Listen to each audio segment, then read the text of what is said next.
Ano po? Yan po ang nais ng Diyos. Let us keep sowing the good seed. Next slide, Matthew 9. Malapit na akong matapos.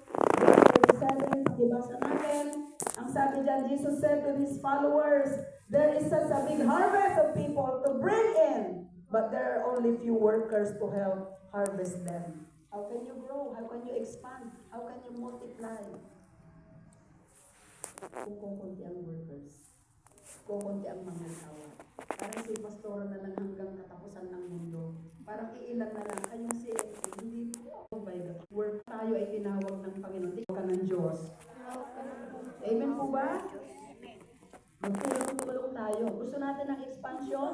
It cannot happen without unity. It cannot happen kapag iilan lang ang kumikilos. Kailangan ng maraming laborers. Yan po ang sinasabi dito sa Matthew chapter 9, 37. At kung papansinin po natin ang next slide sa 38, sabi dyan, God owns the harvest. Ask Him to send